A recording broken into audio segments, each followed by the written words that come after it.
Hello students and welcome to our YouTube channel The Unfiltered Education. My name is Nikhil Saini and I am again in front of you with another The Hindu Analysis video. तो आज है 19 अक्टूबर 2022 और आज हम discuss करने वाले हैं important news जो हमारे एग्जाम पॉइंट ऑफ व्यू से हमारे लिए कारगर साबित हो सकती हैं। उसके अलावा हम ये भी जानेंगे कि किस तरीके से द हिंदू न्यूज़पेपर को पढ़ा जाता है और उसे किस तरीके से यूज किया जाता है एग्जाम में। इसके बारे में भी मैंने कुछ चर्चा की है आज के वीडियो में। So watch the video till the end. So let us start discussing our newspaper, The Hindu. तो चलिए शुरू करते हैं आज की हेडलाइन से। So there was 90th Interpol general assembly meet. Interpol का मतलब है इंटरनेशनल पुलिस। यहाँ पे 90th जनरल असेंबली मीटिंग हुई। कहाँ पे हुई ये मीटिंग? न्यू दिल्ली के अंदर हुई।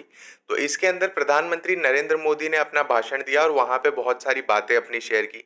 सबसे पहले इन्होंने बोला कि ग्लोबल कॉपरेशन होनी चाहिए। हम चाहते हैं कि ग्लोबल कॉपरेशन हो लोकल थ्रेट्स के लिए, क्योंकि जब हम बात कर रहे हैं करप्शन की, ट्रैफिकिंग की, ऑर्गेनाइज्ड क्राइम की, अब ये सिर्फ लोकल नहीं रहे, इनके इंटरनेशनल लिंक्स भी बन गए। इसीलिए इन्होंने कहा global cooperation for local welfare is our call. इन्होंने ये यहाँ पे स्पीच में अपने ऐड किया। उसके अलावा इन्होंने बात करी ऑनलाइन थ्रेट्स की। बट आज का जो समय है उसके अंदर हम ये देख पा रहे हैं कि ऑनलाइन थ्रेट्स काफी ज्यादा बढ़ गए हैं। तो हमें जो है उस एनवायरनमेंट को, उस इंफ्रास्ट्रक्चर को भी सिक्योर करना पड़ेगा ताकि हम हमारे डेटा को सिक्योर कर पाए, हमारी प्राइवेसी को सिक्योर कर पाए। तमिलनाडु लेजिस्लेटिव असेंबली ने एक रेजोल्यूशन पास किया है जिसके अंदर उन्होंने ये बात कही है कि parliamentary committee on official language ने जो रिपोर्ट सबमिट करी है प्रेसिडेंट ऑफ इंडिया को, उस पर किसी भी तरीके का काम नहीं होना चाहिए, उसे इम्प्लीमेंट नहीं किया जाना चाहिए। तो ऐसा क्यों कह रहा है तमिलनाडु लेजिस्लेटिव असेंबली? तो उसके पीछे रीजन ये है कि वो चाहते हैं कि किसी भी तरीके से तमिल लैंग्वेज पे कोई भी प्रभाव ना पड़े। सो चीफ मिनिस्टर M.K. स्टालिन ने ये रेजोल्यूशन मूव किया। जब ये रेजोल्यूशन आया तो बीजेपी मेंबर्स तो बाहर निकल गए लेजिस्लेटिव असेंबली से, बट AIADMK ने इसे सपोर्ट और ये रेजोल्यूशन पास हुआ। यहाँ पे M.K. स्टालिन ने कहा कि हम पे हिंदी जो है 1938 से ही इम्पोज की जा रही है। अगर कल का आपने मेरा द हिंदू एनालिसिस देखा होगा तो उसमें हमने बात करी थी C राजगोपालाचारी के पॉलिसी के बारे में, उसके बारे में यहाँ जिक्र किया गया है। इन्होंने कहा है कि ये सिर्फ लैंग्वेज को प्रोटेक्ट करने की स्ट्रगल नहीं है, ये हमारे कल्चर को, हमारे रेस को प्रोटेक्ट करने की एक स्ट्रगल है।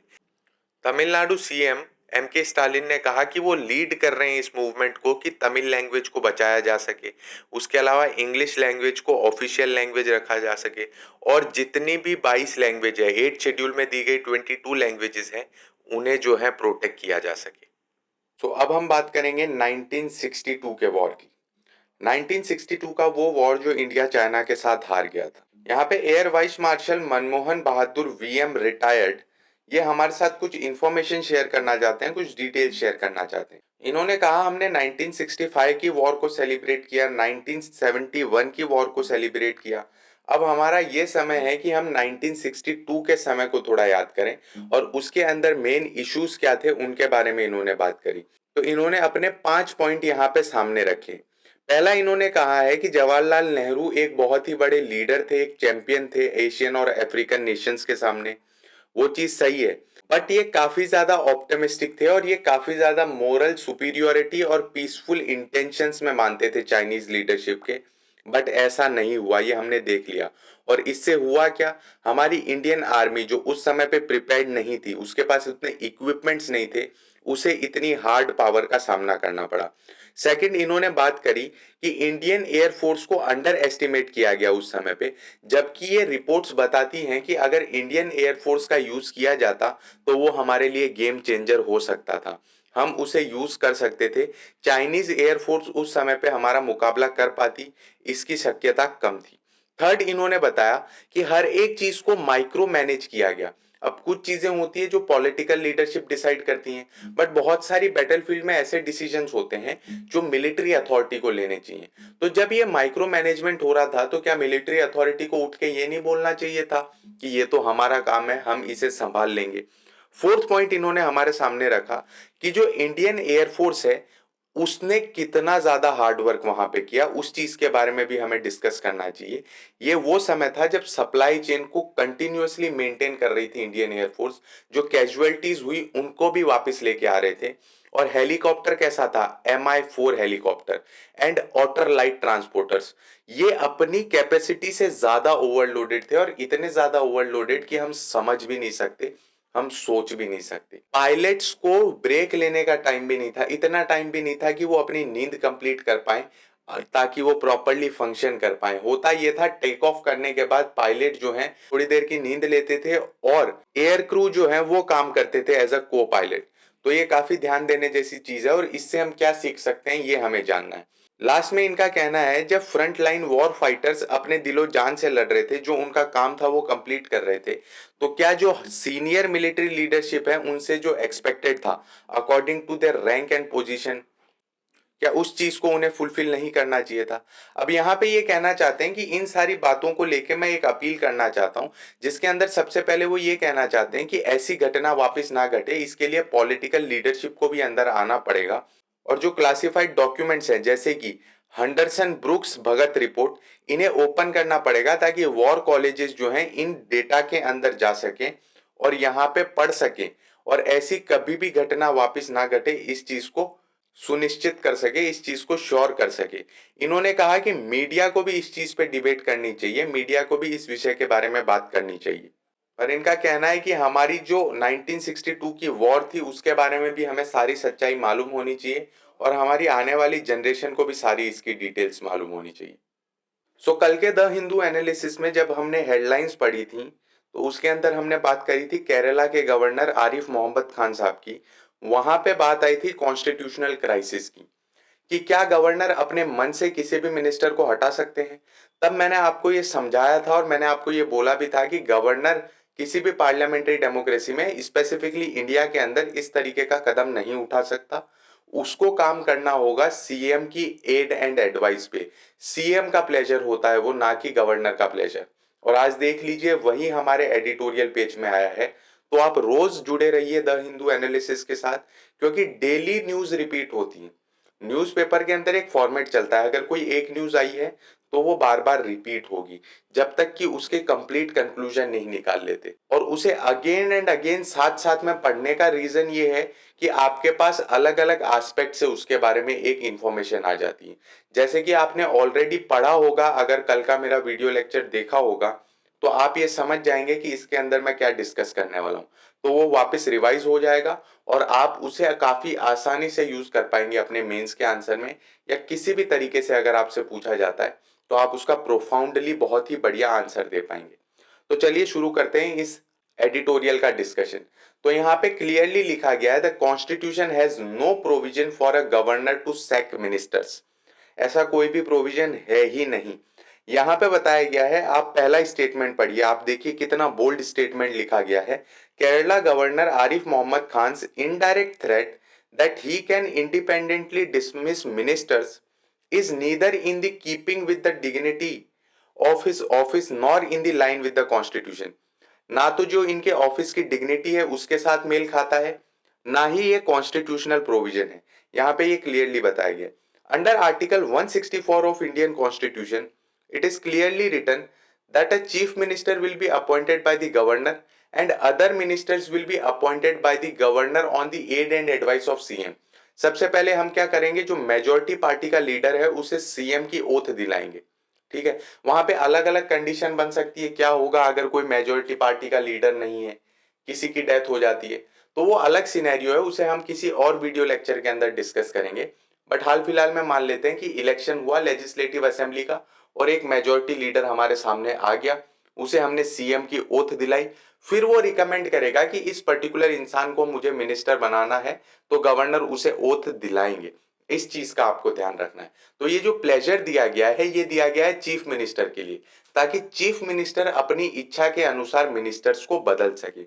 बहुत बार ऐसा भी हुआ है कि चीफ मिनिस्टर को गवर्नर ने हटा दिया है, बट वो एक्स्ट्रा ऑर्डिनरी सर्कमस्टेंसेज होती थी और उसके अलावा भी इसमें जुडिशियल इंटरवेंशन आया है और अब चीफ मिनिस्टर को भी नहीं हटाया जा सकता जबकि फ्लोर टेस्ट ना करा लिया जाए। अब फ्लोर टेस्ट क्या है, जब तक आप लेजिस्लेटिव असेंबली में ये प्रूव ना कर दें कि उनके पास कॉन्फिडेंस नहीं है, उनके पास रिक्वायर्ड नंबर ऑफ मेंबर्स नहीं है ताकि वो सरकार चला पाए, तब तक आप उन्हें हटा नहीं सकते। अब ज्यादा कॉन्फ्लिक्ट कहां आता है, ज्यादा कॉन्फ्लिक्ट ऐसे बिल्स में आता है जहां पे यूनिवर्सिटी रिलेटेड हो, क्योंकि गवर्नर जो है वो चांसलर भी होते हैं यूनिवर्सिटीज के, इसलिए ये कॉन्फ्लिक्ट आता है। ये कॉन्फ्लिक्ट ऐसी जगह पे देखा जाता है। एमएम पुंछी कमीशन ने अपनी सेंटर स्टेट रिलेशंस के ऊपर रिकमेंडेशन देते हुए ये कहा कि गवर्नर को जो है चांसलर के रोल से फ्री कर देना चाहिए ताकि उन पे इतना बर्डन ना रहे। ऑल एंड ऑल अगर कंक्लूजन की बात करें तो यहाँ पे सिंपली ये लिखा गया है कि गवर्नर के पास ऐसी कोई भी पावर नहीं है और गवर्नर इस तरीके का कोई भी कदम बिना चीफ मिनिस्टर की एड एंड एडवाइस के नहीं उठा सकता। हमने 2 दिन पहले ही बात करी थी कफ सिरप से हो रही डेथ के बारे में, गैम्बिया में डेथ हो रही थी बच्चों की, उसके बारे में हमने बात करी थी। अब नई रिपोर्ट के अनुसार जो डेथ्स हैं वो इंक्रीज हो गई हैं। What was the reason behind these death? We have discussed earlier as well, और वापस आज हम डिस्कस करेंगे क्लियरली इसको कि क्या कारण रहे उसके, उसका एक टाइमलाइन भी देखेंगे कि किस किस तरीके से ये घटना घटी। तो ये घटना शुरू हुई गैम्बिया के अंदर, जहां पे कुछ बच्चों को बुखार के लिए पैरासीटामोल कफ सिरप दिया गया और वो कफ सिरप देने के 3 से 4 दिन के बाद उन्हें और ज्यादा परेशानी होने लगी और जो सिम्टम्स थे वो थे fever, inability to pass urine, vomiting followed by kidney failure. और यहाँ पे ये बताया गया है कि फर्टिलिटी रेट जो है वो 90% है, मतलब जिन्होंने ये कंज्यूम किया उनमें से 90% की डेथ हो गई। तो काफी ज्यादा बड़ा सीरियस इशू बन गया ये। अब जब जांच की गई तो पाया गया कि इनको इस तरीके से एक डोज दी गई थी, इस तरीके से एक दवाई दी गई थी, उसकी जांच की गई। गैम्बिया ने फिर कांटेक्ट किया वर्ल्ड हेल्थ ऑर्गेनाइजेशन को और वर्ल्ड हेल्थ ऑर्गेनाइजेशन भी इसके अंदर इंक्लूड हुआ। जब वर्ल्ड हेल्थ ऑर्गेनाइजेशन ने जांच करी तो इन्होंने पाया कि जो 4 मेडिसिन दी गई, 4 कफ सिरप दी गई, उनका अलग अलग नाम थे, पर उसके अंदर जानने वाली एक इंपॉर्टेंट चीज ये है कि नाम भले ही उनके कुछ भी हो पर चारों के मैन्युफैक्चरर एक ही था, वो है Maiden pharmaceutical limited, that is from Haryana, India. अब इशू बढ़ गया क्योंकि चारों के अंदर DEG पाया गया, एक ऐसा कंपाउंड जो कि हेल्थ के लिए सही नहीं है, जिससे किडनी फेलियर होता है। DEG को अगर एक्सप्लेन करने की कोशिश करें तो उसको diethylene glycol and ethylene glycol कहा जाता है। अब ये क्या चीज है और अगर ये इतनी हार्मफुल है तो क्यों फार्मास्यूटिकल कंपनी ने इसे ऐड किया। कफ सिरप के अंदर यूजुअली यूज किया जाता है ग्लिसरीन या फिर प्रोपिलीन ग्लाइकोल, इन दोनों को यूज किया जाता है ताकि जो नॉन वाटर सॉल्युबल कंपाउंड्स हैं जैसे कि पैरासीटामोल और एसिटामिनोफेन, ये जो है वाटर सॉल्युबल नहीं है, इसके लिए ग्लिसरीन यूज किया जाता है या फिर प्रोपिलीन ग्लाइकोल यूज किया जाता है। बट इनकी कॉस्ट काफी ज्यादा है और इनकी कॉस्ट कम करने के लिए क्या यूज कर लेते हैं ये लोग यूज कर लेते हैं डाई एथिलीन ग्लाइकोल और एथिलीन ग्लाइकोल, जो कि काफी ज्यादा हार्मफुल है हेल्थ के लिए। अब ये पहली बार ऐसी घटना नहीं घटी हमारे सामने, पहली बार ऐसा नहीं हुआ कि बच्चों की डेथ हो रही है, इंडिया में भी बहुत बार हुआ है। लास्ट ईयर ही हिमाचल प्रदेश में 12 बच्चों की डेथ हुई।